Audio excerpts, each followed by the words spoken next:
मौसम बदल रहा है। अब पुराना जमाना जाने वाला है, नया जमाना आने वाला है। मेरे पास एक चिट्ठी भेजी है अभी कुछ बच्चों ने। इन्होंने लिखा है, श्रीमान केजरीवाल जी, दलित छात्रों के द्वारा चल रही लाइब्रेरी में आपका स्वागत है। ये लाइब्रेरी का नामकरण आपके द्वारा प्रस्थापित हो, ऐसी छात्र मैं जरूर करूंगा।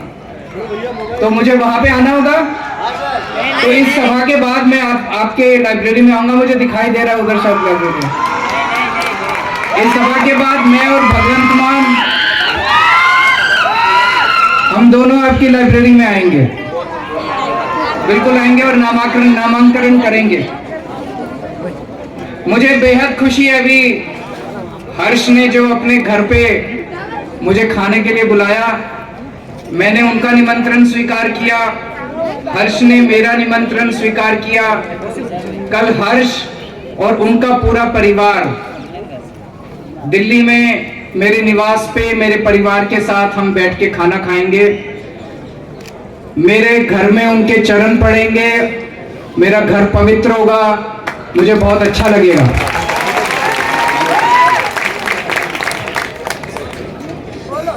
आप अगर किसी भी कांग्रेस नेता के दफ्तर में अगर गए हो, उनके दफ्तर में किसकी तस्वीर मिलती है? एक सोनिया गांधी की, एक राहुल गांधी की। आप अगर किसी भी बीजेपी वाले के दफ्तर में गए हो, वहां किसकी तस्वीर मिलती है? प्रधानमंत्री श्री नरेंद्र मोदी जी की। आप अगर किसी भी आम आदमी पार्टी वाले के दफ्तर में जाओ, वहां किसकी तस्वीर मिलती है? वहां केजरीवाल की तस्वीर नहीं मिलती, वहां भगवंत मान की तस्वीर नहीं मिलती, वहां बाबा साहब अम्बेडकर की तस्वीर मिलती है।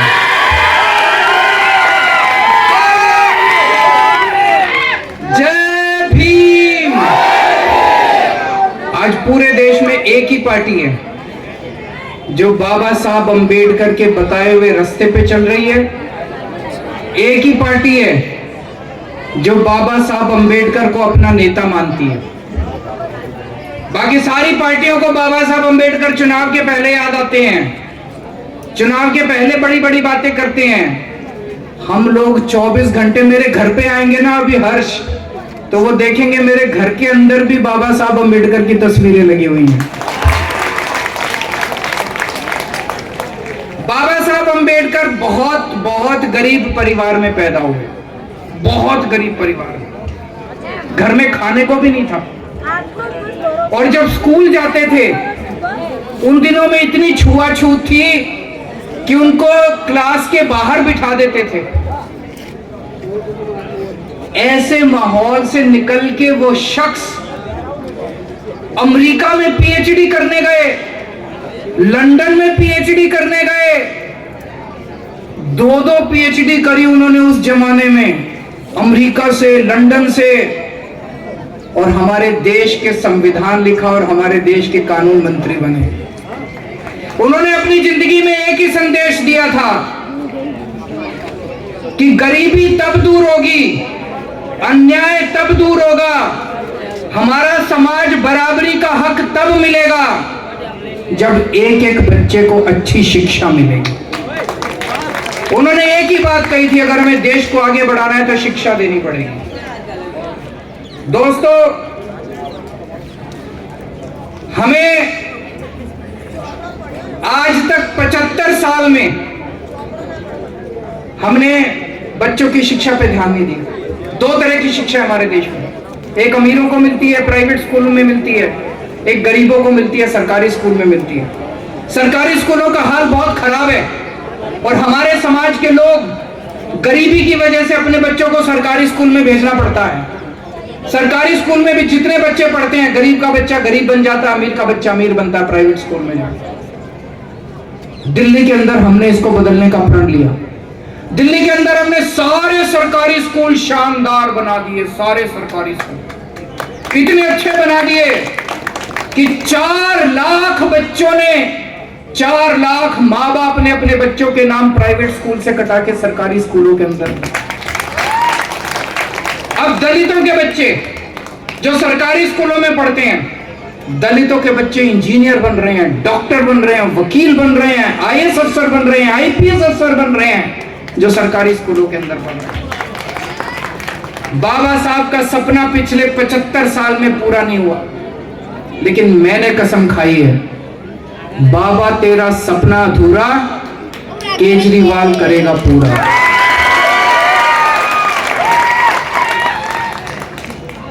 दिल्ली के सरकारी स्कूल अच्छे करे, अब पंजाब के सरकारी स्कूल अच्छे कर रहे हैं। एक मौका गुजरात के अंदर दे दो, आपके सारे सरकारी स्कूल शानदार बना दूंगा, आपके बच्चों का भविष्य बना दूंगा।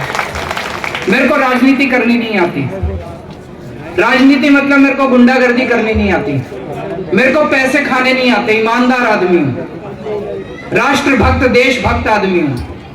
मेरे को गुंडागर्दी भ्रष्टाचार करना नहीं आता, मेरे को स्कूल बनाने आते हैं। मैं आपके बच्चों का भविष्य बना दूंगा, ये मेरी गारंटी देके जा रहा हूं।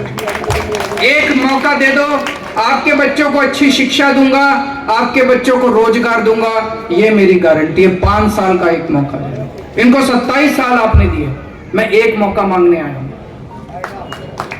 आज आप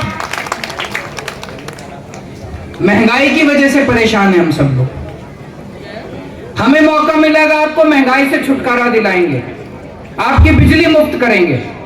होनी चाहिए कि नहीं होनी चाहिए बिजली मुफ्त?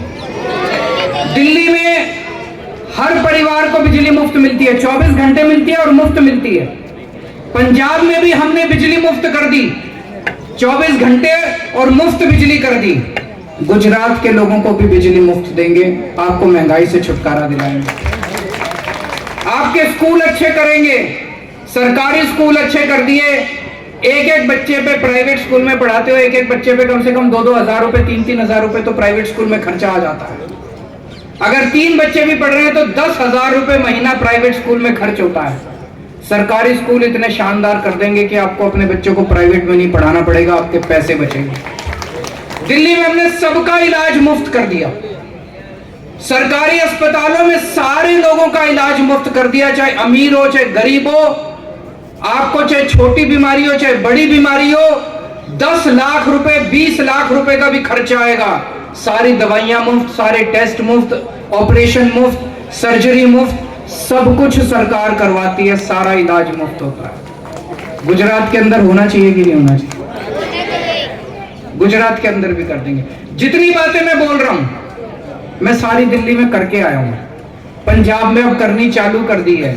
मैं झूठ नहीं बोल रहा, मैं चुनावी वादे नहीं कर रहा। हमारा एक सपना है कि पूरे देश के अंदर लोगों को अच्छी शिक्षा मिले, पूरे देश के अंदर लोगों को अच्छा इलाज मिले, फ्री में मिले। ये एक आम आदमी का अधिकार है, लेकिन आज तक किसी ने उसको दिया नहीं। हर महिला को हर महीने 1000 रुपए देंगे, मिलना चाहिए कि नहीं मिलना चाहिए? ये जितनी महिलाएं हाथ खड़े करके बताएं कि 1000 रुपए महीना महिलाओं को मिलना चाहिए कि नहीं मिलना चाहिए। ये जितने बीजेपी वाले हैं कहते हैं महिलाओं को पैसा नहीं मिलना चाहिए, इनको पता नहीं महिलाओं से क्या छिड़ा। हर महीने हर महिला को 1000 रुपए देंगे, बेरोजगारी दूर करेंगे। ऊपर किसी ने दिखाया था बेरोजगार बच्चे बेरोजगार हैं, 10 लाख सरकारी नौकरियां निकालेंगे, इसका पूरा प्लानिंग नहीं किया। 10 लाख। दिल्ली में पिछले 5 साल में मैंने 12 लाख बच्चों को रोजगार दिलवाया है, 12 लाख बच्चों को। पिछले 6 महीने में भगवंत मान ने 20,000 बच्चों को नौकरी दी है। गुजरात में 5 साल के अंदर 10 लाख सरकारी नौकरी निकालेंगे, इसकी पूरी हम लोगों ने प्लानिंग की है। आपके बच्चों को रोजगार देंगे, आपको महंगाई से थोड़ी सी राहत दिलाएंगे। अभी कई सारे प्रश्न आए। एक प्रश्न था कि बहुत सालों से भर्ती नहीं हुई है, और दूसरे प्रश्न में था कि कई सारी पोस्टें कर्मचारी बहुत कम है, 1250 कर्मचारी किसी ने बताया कि कुल है, तो पोस्टें नहीं क्रिएट नहीं की गई और भर्ती हुई नहीं है, और जबकि पॉपुलेशन बढ़ती गई। तो बहुत सारी नई पोस्ट क्रिएट करने की जरूरत है सफाई विभाग के अंदर।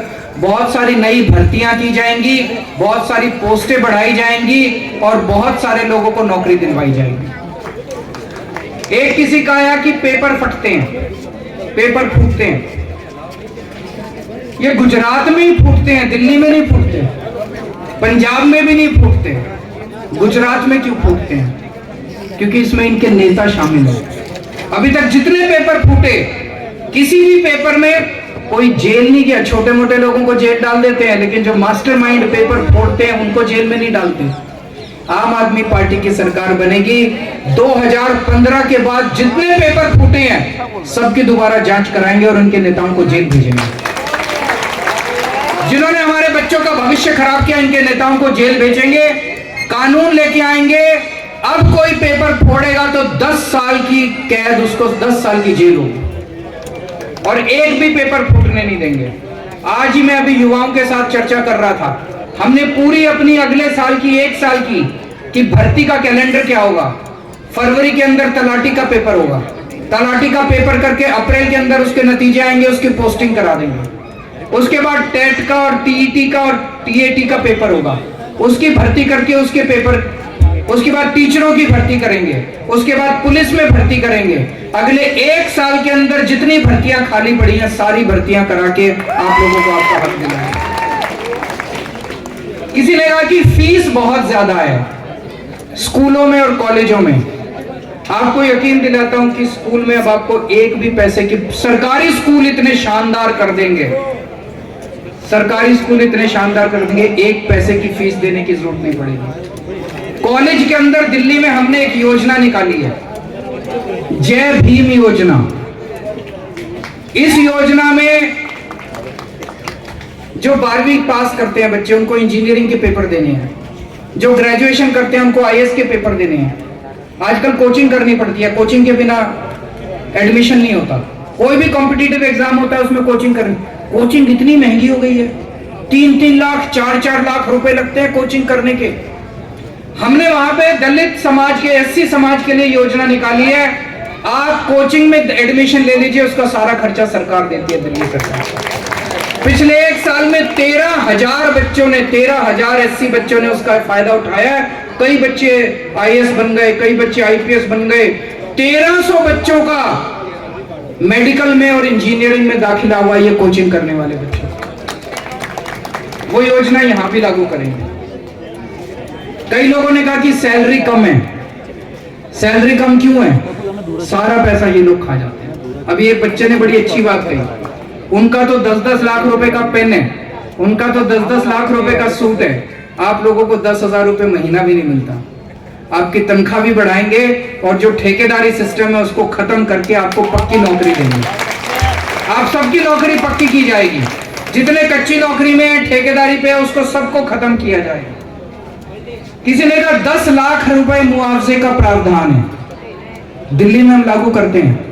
किसी की भी अगर इस वजह से मौत हो जाती है, मैं खुद जाके 10 लाख रुपए का चेक दे के आता हूं उसके घर के अंदर। अभी तक कई चेक दे चुका हूं। सेफ्टी इक्विपमेंट नहीं दिए जाते हैं, मिलने चाहिए, हम मुहैया कराएंगे। कम्युनिटी हॉल नहीं है दलित समाज के लिए, कम्युनिटी हॉल बनाएंगे। बजट की कमी है, बजट की कमी को पूरा करेंगे। जितना भी बजट की जरूरत होगी वो पूरा करेंगे। और आपकी कॉलोनीज के अंदर कोई भी इंफ्रास्ट्रक्चर नहीं है, पानी नहीं है, सड़कें नहीं है, बिजली की कमी है, वो सारा मुहैया कराएंगे, मेरी गारंटी है। इनको 27 साल हो गए, अब इनका रिटायरमेंट का टाइम आ गया। ये आपने गलती करी, इन्होंने आपको कच्ची नौकरी दी, आपको भी इनको कच्ची नौकरी देनी चाहिए थी, पर आपने इनको पक्की नौकरी दे दी। 27 साल हो गए, अब रिटायरमेंट का टाइम आ गया, इनको रिटायर कर दो।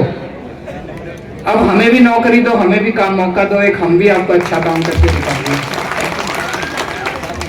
ये लोग मेरे को खूब गालियां देते हैं, आप पढ़ते होगे अखबार में, टीवी में देखते होगे, सोशल में, केजरीवाल कमीना है, केजरीवाल कुत्ता है, केजरीवाल ठग है, केजरीवाल महाठग है, केजरीवाल खालिस्तानी है, केजरीवाल आतंकवादी है। मेरे को ये गाली नहीं आती। मेरे को स्कूल ठीक करने आते हैं, मैं पढ़ा लिखा आदमी हूँ, मेरे को स्कूल ठीक करने आता है, मैं ईमानदार आदमी हूँ, आपके बच्चों के स्कूल ठीक कर दूंगा। मेरे को नौकरी देनी आती है, आपके बच्चों को नौकरी दे दूंगा। मेरे को अस्पताल ठीक करने आते हैं, आपका फ्री में इलाज करा दूंगा। मेरे को गाली गलौज करनी नहीं आती, वो गालियां सारी उनके जिम्मे। वो जो भी कहते हैं केजरीवाल ठग है। अब ये बताओ कौन सा ठग बच्चों का पढ़ाई का इंतजाम करता है, कौन सा ठग लोगों के इलाज कराता है। कहते हैं केजरीवाल आतंकवादी है, मैं आतंकवादी दिखता हूं अभी? तो गालियां सारी उनके जिम्मे। कल मैं हर्ष आपका और आपके परिवार का दिल्ली में इंतजार करूंगा। मेरे एमएलए आपको लेने के लिए आएंगे, वहां पे मेरे मंत्री मौजूद होंगे एयरपोर्ट के ऊपर आपको लेने के लिए, और आज रात को आपको टिकटें आपके घर भेज देंगे। और मुझे बहुत अच्छा लगेगा आपके सारे परिवार के साथ मिलकर कल। आप सब लोगों का बहुत बहुत शुक्रिया। और मैं जब